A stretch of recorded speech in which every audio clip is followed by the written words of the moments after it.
The Exclusive Brethren are Britain's most secretive religious sect. They shun the outside world as evil. Former members say that behind its closed doors, the sect splits families and cruelly punishes anyone that breaks their rules. So today, come into the gain of the glad tidings by repentance.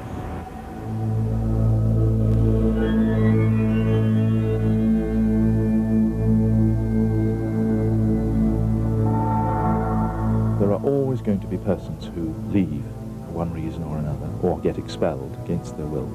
And these immediately become the victims of the most appalling treatment, emotionally, financially, socially, psychologically.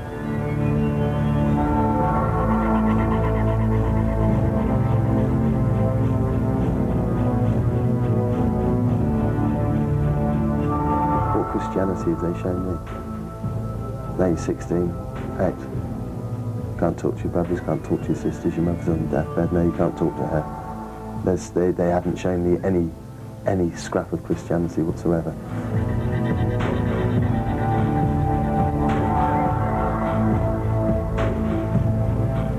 I certainly believe in negative and positive, or good and evil, and I think they are totally negative and totally evil.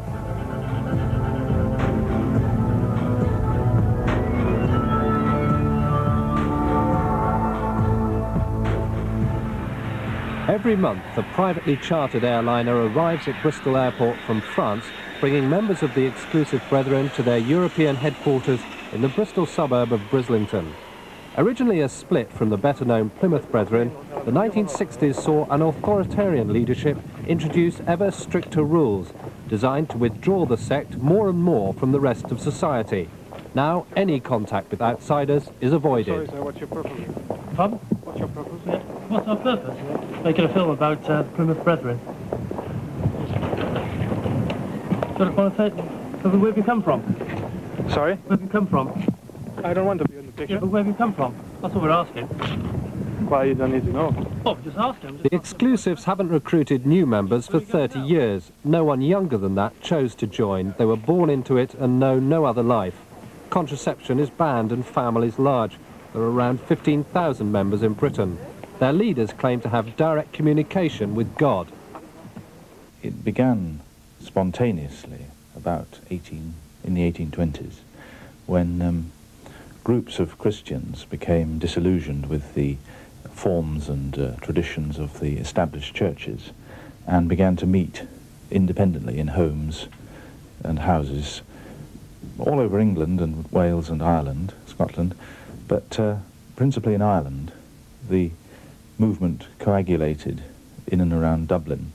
The Brethren movement spread up from Plymouth and established itself at Bethesda Chapel on Brandon Hill in Bristol. The leader here was philanthropist George Muller, but in 1848 a bitter row split the new church. J.N. Darby led off the Exclusive wing, determined to separate from evil. The former orphanages established by George Muller around Bristol are an outward sign of what the Exclusive wing of the Plymouth Brethren have rejected. While George Muller's brethren saw their role as missionaries and doers of good work, the Exclusives turn their back on a world that they see as evil. I just think it was a normal church. It was perhaps like, if you want to measure it with one of today, it'd be rather like a Baptist or a Jehovah's Witnesses. There'd be, following a fairly strict code of practice with a rule to Christianity, but there'd be none of these other, strange rules that have been brought up in the last, say, 20 or 30 years. Around 1960 time, rules came in that you were not allowed to eat with people that were not in fellowship. You were not allowed to go on holiday. You had to basically be at home rather than anywhere else, because your commitment was to the local church. On Sundays, the Exclusives are up before dawn to attend their local hall.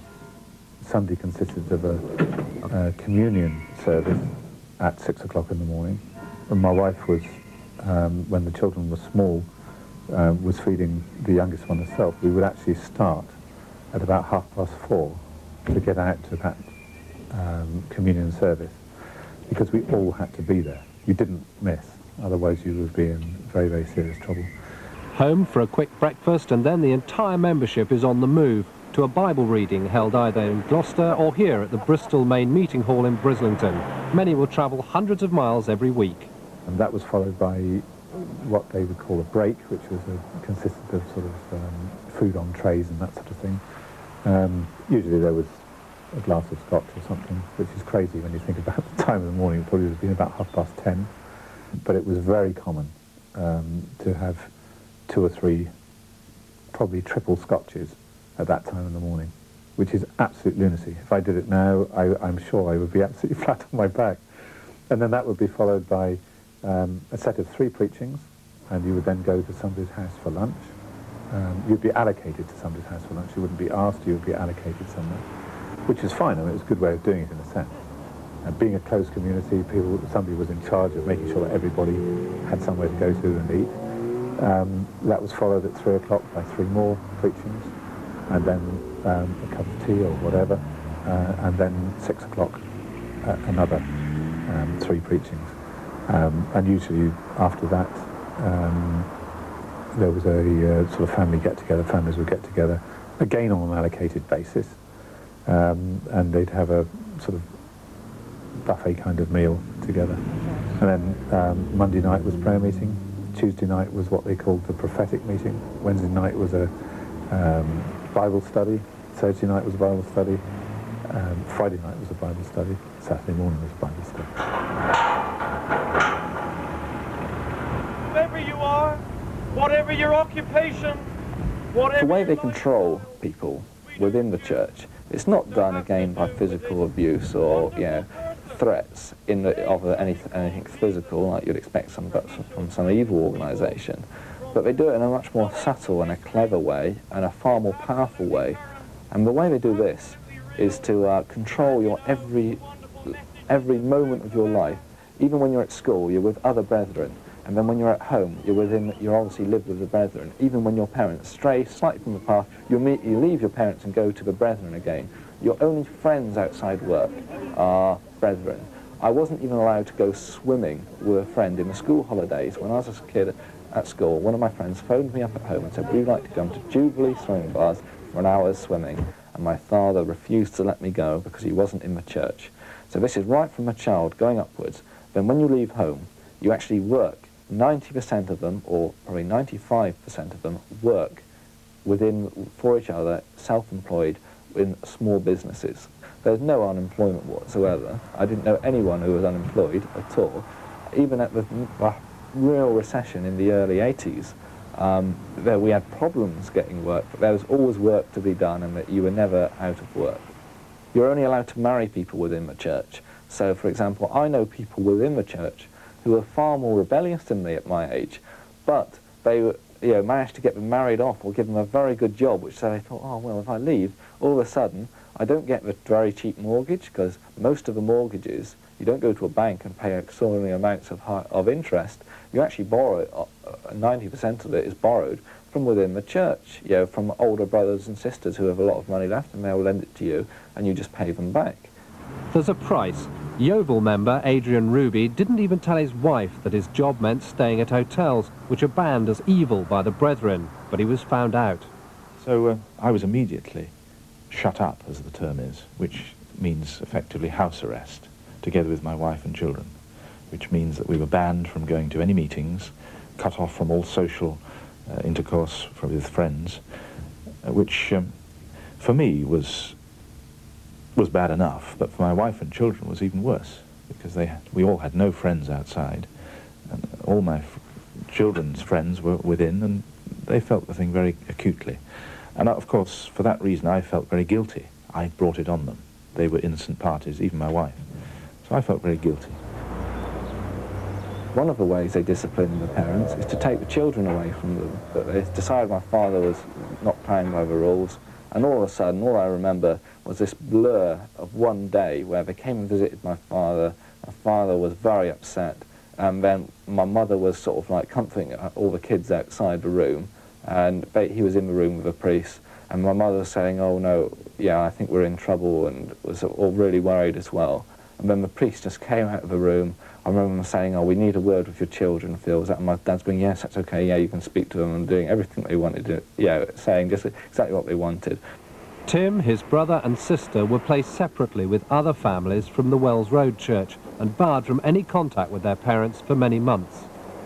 I was very upset during that period, and the whole time I was struggling at school as well, and I couldn't, and I just couldn't say anything. I was so scared the entire time, and I was never asked in that time, whether I wanted to go and see my parents or whether, and I just think it's an absolute, I think it's a criminal at someone at age 10 should have that put upon them and with no consideration. Brethren leaders also have the ultimate power of withdrawing or expelling a member and cutting them off completely. Adrian Ruby's wife and 4 children left him and stayed in when he was thrown out. His crime was admitting he'd been to the funerals of his excommunicated grandparents. And there were severe repercussions, because overnight I lost my job, because I used to work for one of the sect members, you see, and he was one of the ones who came to visit me. So I felt absolutely crushed. I had nowhere to go, nothing to do. I was alone in an empty house, full of memories of family and wife and my children. In the Welsh countryside, another family is rebuilding their lives after being thrown out of the Brethren. Like everyone who leaves, they've suffered from being cut off from the close relatives who've stayed in. But the Crows came out together, parents and children. Even after 10 years, they still feel they're recovering. My husband was shut up, as they call it, which is really a case of isolating someone. Prefer speaking to somebody else who was in that situation. So our whole household was isolated, which meant we weren't allowed to go to any of their meetings. We weren't allowed to speak to anybody else in the fellowship. We had no friends outside, and we were left like that for at least 2 years. I mean, the sort of psychological pressure was absolutely crazy.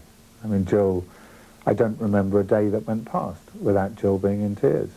We had young children at the time. To give you some idea, I can remember one particular time when the 2 men that were coming to see us, we didn't know when they'd come, they just appear.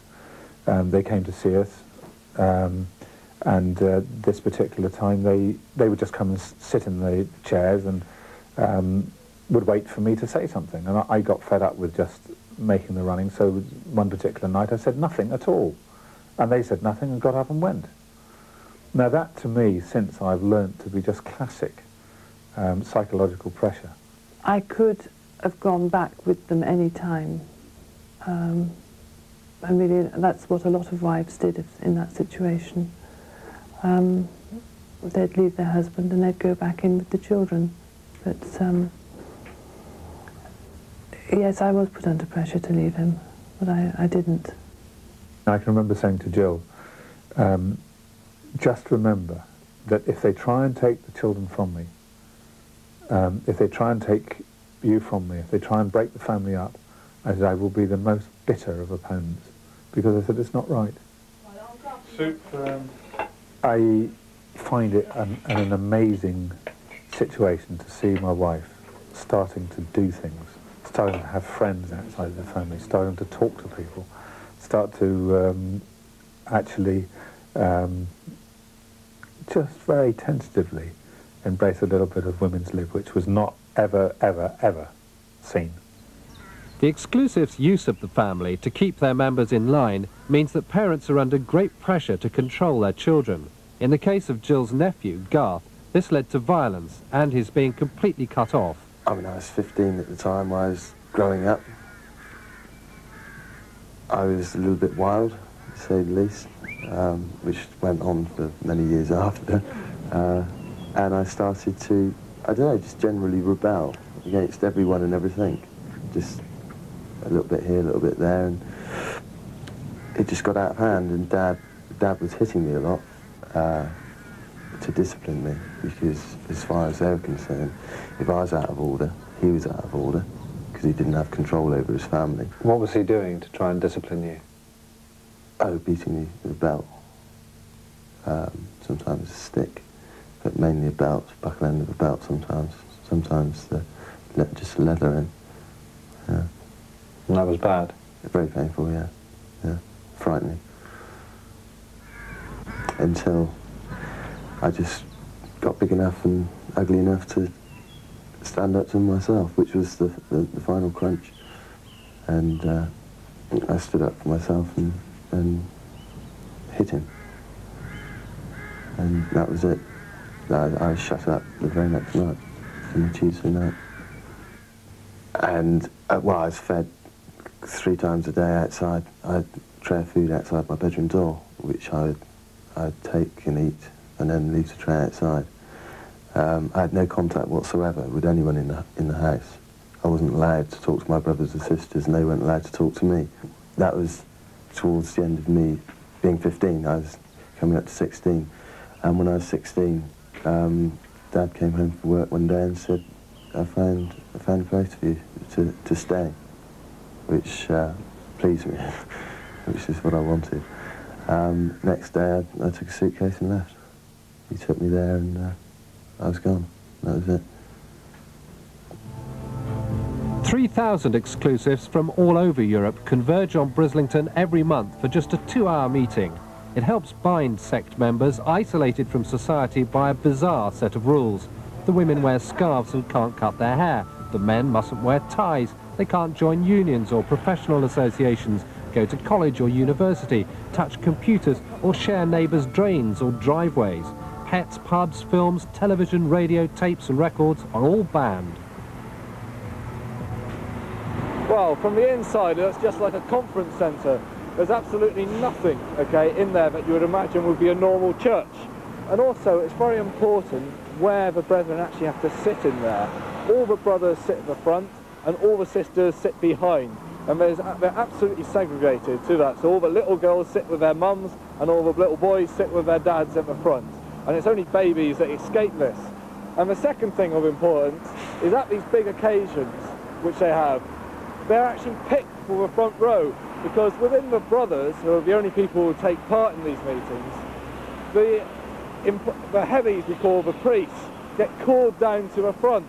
So the big chief, who's going to be taking the meeting or reading, walks down to the front with a guy who's the local leader, who's obviously his host, and then he sits down, and all the rest of the people, the front row is completely bare, apart from these 2 people. And then one after another, they call people out who are like respected brothers, okay? And it's like very interesting for politics, you know, and that was like part of the power as to whether you'd be called or not once you're getting high up, you know, and you're obviously a bit of extra creeping and you're there, and you can obviously get to the front row, and that was like everyone's main aim, to try and get to the front row. Businessman Keith Coldrick is now the Bristol leader. The assembled brethren have been waiting half an hour for his arrival when he drives the few hundred yards to the warehouse. A private road crosses the brethren's huge car park, hidden on an old railway line under the Bath Road, and takes the leaders to their own entrance at the back of the hall. In this totally enclosed world, the leaders wield great power. If you've been thrown out, not even your closest relatives can talk to you, even when a father or mother dies. I went to the funeral. I found out when it was, and I went to the funeral. And I suppose there would have been 50 or 100 people standing around the grave. It was in Brislington. It was pouring with rain. And I was still very young, very naive. Anyway, I remember as we walked round the grave, if I went into one corner, they'd all move around the other side, and all my family were there. Not one of them talked to me at all. And they can never, ever heal the damage that they'd done to me then. They didn't tell me when the funeral was. They didn't even tell me where she's buried. I had to go and find. I knew where she would probably be buried, in Hakem Cemetery in Bath. That is a logical thought. So I had to go and find her own grave. I had to go through the records, etc., and find her own grave. Yeah. On your own? On my own, yeah. But the irony is, 5 minutes after my mother died, my dad speaks to me and tells me he loves me. I've not seen my children now for 4 years. I wrote to my eldest son once to send him some money off for his birthday some years ago, and I had a letter back from him to say, please don't send any more presents and money. I have had to take take the message no, and so will you. I think what he was trying to say was that against his preference he'd had to accept that he couldn't receive friendship and gifts from me. Would I please accept that as well and not put him under pressure? I thought that was pathetic, really. But it was an indication of the turmoil that he was going through, and for that reason I've just had to back off. When Adrian was expelled, his wife and children who stayed in were shut up until he agreed to hand over the house to her. It's now been sold on, and returning here brings back bitter memories. There were times when I moved to Crewkerne and I had to go to places of business the other side of Yeovil. I just could not come through Yeovil at all. I had to go right out into the country as a detour because I just couldn't come anywhere near the town because it was so full of memories. I might see my wife and children, might see close friends and not be able to speak to them. That was more than I could stand. But over the years, the emotional hurts have healed a bit and I can come back. I can come here today. A few years earlier, I couldn't have even come here in the garden. It would have just screwed me up inside, but I've got over that now. And yet they're here somewhere in the town around. Oh, yes, they're within half a mile of us here, but I just daren't go and see them. Half of me would say, yes, go and make the attempt, but the other half couldn't face it because I'd have a door slammed in my face. The day of grace is fast running out. Where will you spend eternity? So today, come into the gain of the glad tidings by repentance. Repentance towards God and faith towards our Lord Jesus Christ. They think, of course, that they are the elite among Christians, that God is pleased with them, that they represent the cream of Christianity. That is a total self-delusion. We're just simple believers on the Lord Jesus Christ. Yes, we are known as brethren. What do you think is the essential of the message you try to put over on the street? We're just preaching a simple gospel, that Christ is the Saviour for all men. We proved him ourselves, and we'd like others to prove him. Would you like people to join the Brethren? I don't think I wish to say more to you right now. Could I join your organisation? I think I've said as much as I wish to say. Could you tell us anything about the practice of shutting people up? Or withdrawing from people? I've said as much as I wish to say. Are you concerned at all about the damage done to family life inside the church? I think it'll go on becoming more and more introverted. The regime will become intensified. I think we shall see them becoming progressively more segregated from society. At the moment, the children, for instance, are forbidden to partake in many church school activities. I think a progressive and logical step from that would be to take them out of public schooling altogether, have their own schools. I could see in the far future they might even start to live in communes and not even live in houses in society. It's a progressive thing.